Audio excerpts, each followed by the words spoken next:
Hi guys, welcome back to COMICONARTIST. My name is Alex, and today we'll be inking and coloring Spider-Man. This is part 2 of a 2-part series. So if you'd like to watch part 1, Penciling Spider-Man, please click on the link below.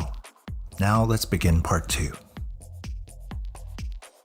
Once I get to a comfortable spot, I like to start using my kneadable eraser to pick up most of my pencils off the paper. But not all of it, because I still want to see what I'm inking. I want to take out just enough so that when the ink hits the paper, the ink bonds with the paper properly. And I forgot to finish penciling some webbing lines around Spider-Man's feet.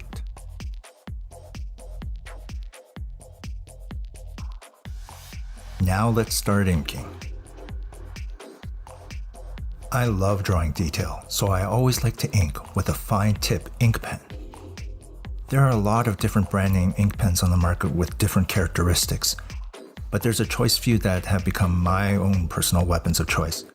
But I promise I'll get more into those details in a future video, so for now let's continue inking.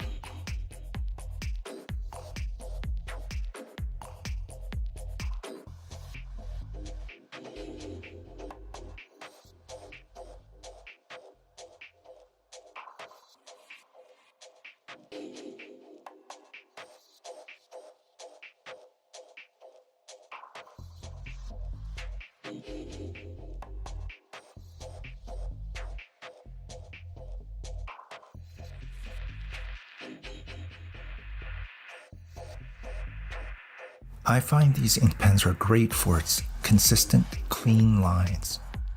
But sometimes I like to change things up and try to get some variation in line thickness, especially while inking on the fly.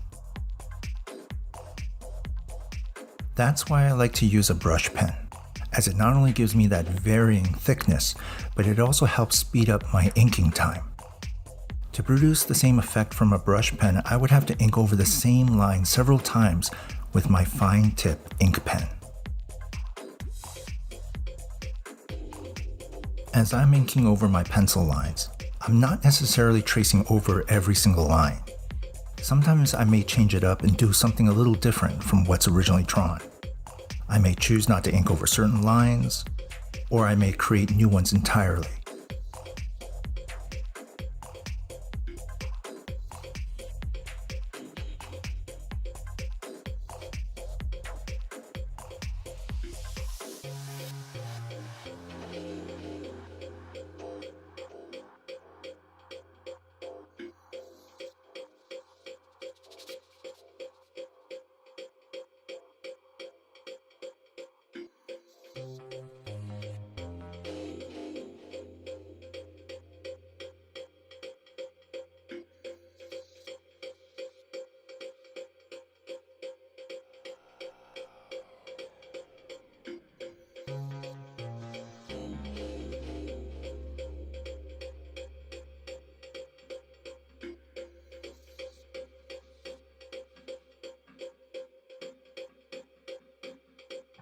It's important to distinguish thick and thin lines while inking Spider-Man here.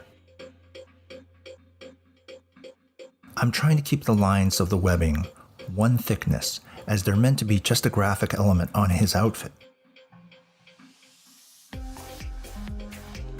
But the lines I draw around his body will have variations in thickness to give the body some dimensionality, with thick lines giving the appearance of being closer than thin ones.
I'll now add some more detail to the muscles.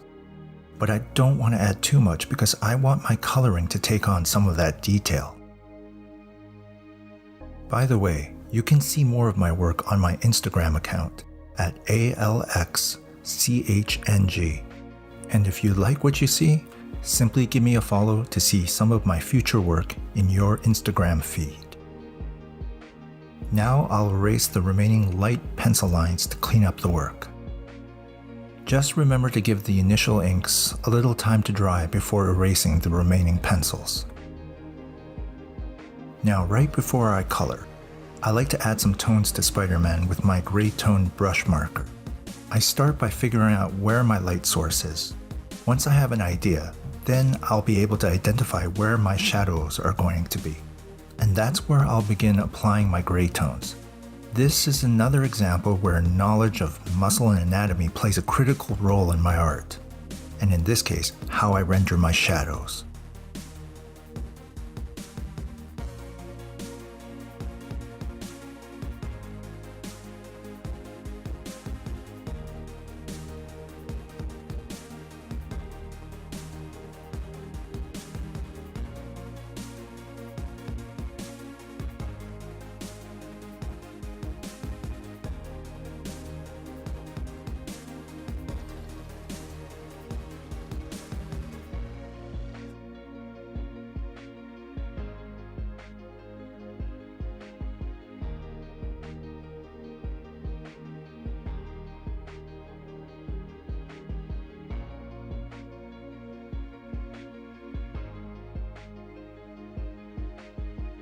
Now I'll begin adding my colors on top.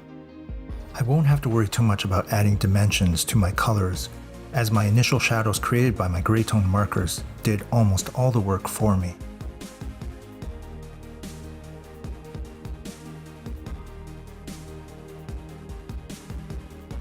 You can already see Spider-Man's head and shoulders really stand out thanks to my undertones. This is my favorite technique of coloring and shading.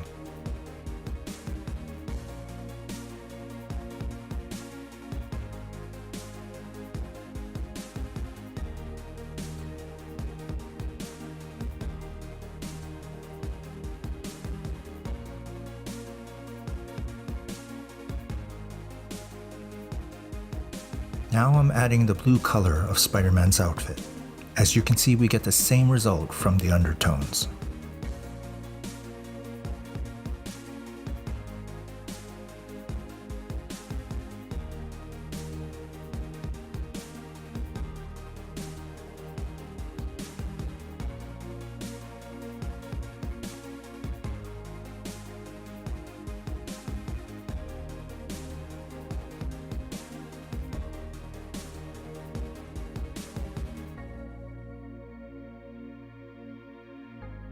Let's get a little bit of shading for Spidey's eyes.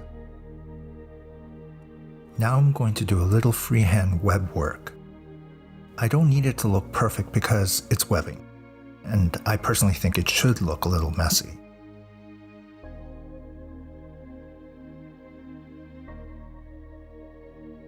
Now I'll do a little bit of touch-up.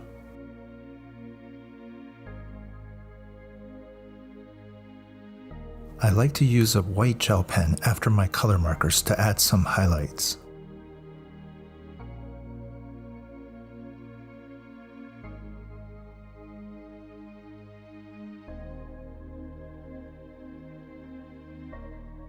And I missed a spot of blue on that arm. Now you'll notice I'm smudging some of the lines right after I apply them. I find some of these lines can be a little too bright or a little too sharp, so I'll smudge them a little bit with my fingers to soften them. But I'll have to do it fairly quickly, as the white gel tends to dry pretty fast.